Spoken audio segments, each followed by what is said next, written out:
اللہ عنہ کی طرف اتنے غور کے ساتھ کیوں دیکھتے رہتے ہیں؟ کیا جواب دیا انہوں نے؟ اللہ سبحان اللہ. انہوں نے کیا جواب دیا؟ انہوں نے کہا کہ میں نے اپنے حضور سے سنا ہے. دیکھنے کی بات کہ علی کی طرف اس لیے دیکھتا ہوں کہ میں نے اپنے حضور سے سنا ہے النظر الی وجہ علی عبادت، کہ علی کے چہرے کو تکنا بھی عبادت ہے. کعبے کو دیکھنا عبادت، علی کے چہرے کو دیکھنا بولیے. اچھا اب میں نے اپنی بھی بات کر دوں گا. میں نے تصور میں پوچھا اے عائشہ صدیقہ رضی اللہ عنہا، وہ تو زمانہ گزر گیا کہ جو لوگ علی شیر خدا رضی اللہ عنہ کو اپنی آنکھوں سے دیکھا کرتے تھے، اب ہمارے لیے کیا حکم ہے؟ ہم تو نہیں دیکھ سکتے. حدیث پاک انہوں نے فرمایا کہ میں نے نبی علیہ السلام سے سنا ہے کہ ذکر علی عبادت، کہ علی کا ذکر کرنا بھی عبادت. علی کا ذکر کرنا بھی بولیے. اب آپ خود اندازہ لگا لیں کہ جو جنت کے مالک ہیں ایسی تھوڑی بات ہے، یہ علی کا حکم، یہ طہارت بتا رہا ہے، طہارت کی ہے. اور پھر حضرت فاطمہ الزہرا سلام اللہ علیہ، سبحان اللہ، جن کا نام بتول ہے، اور بتول کہتے ہی اسے ہیں جس نے زندگی بھر کوئی گناہ نہ کیا.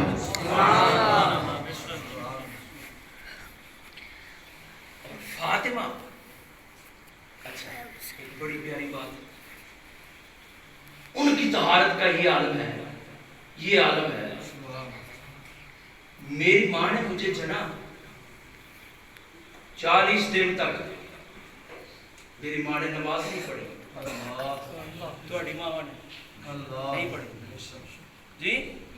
40 دن تک کسی کی ماں نے جننے کے بعد قرآن مجید کی تلاوت، روزے آگے روزے نہیں رکھے. ایسی بات ہے. خواہ کوئی ولی ہے، غوث ہے، قطب ہے، ابدال ہے، جس کی بھی والدہ ہے، اتنے دن تک نہ نماز پڑھی نہ قرآن مجید کی بولی ہے تلاوت کی. مگر قربان جائیں فاطمہ الزہرا سلام اللہ علیہ، ظہر کے وقت حسن جلتی ہے، حسین حسن کی بدائی، عصر کے وقت ماں بھی مسلح پر، بیٹا بھی مسلح پر. طہارت کا یہ عالم. میں نے نہیں پڑھا کوئی کسی جگہ پر کہ آپ کی کوئی نماز چھوٹی ہو، آپ کی کوئی نماز چھوڑی ہو، آپ نے قضا کی ہو. یہ طہارت کا. مجھے حیرت ہے ان لوگوں پر کہ جو لوگ اہل بیت کی مخالفت کرتے ہیں. یاد رکھ لیں یہ بات.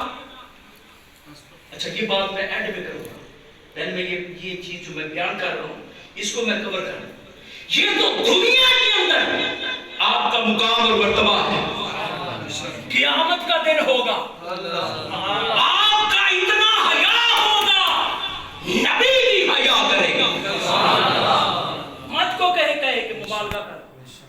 قیامت کا دن ہوگا جب گزر ہوگا نا لوگوں کا. قیامت کے دن پل صراط کے مقام سے جبریل امین عرض کریں کہ باری تعالیٰ اب فلان نبی کی بیٹیاں آ گئی ہیں، کیا حکم ہے؟ اللہ پاک کہے گا گزار دو، گزرنے دو. باری تعالیٰ نوح کی بیٹیاں آ گئی، حکم ہوگا گزرنے دو. باری تعالیٰ فلان نبی کی بیٹیاں آ گئی ہیں، گزرنے دو. فلان نبی کی بیٹیاں آ گئی ہیں، کیا حکم ہے؟ حکم ہوگا گزرنے دو. لیکن جب باری آئے گی فاطمہ الزہرا سلام اللہ علیہ، عرض کی جائے گی باری تعالیٰ تیرے محبوب کی بیٹی فاطمہ الزہرا آ گئی ہے، کیا حکم ہے؟ آواز آئے گی روک دو. باری تعالیٰ روک دیا، کیا حکم ہے؟ آرڈر ہوگا 70,000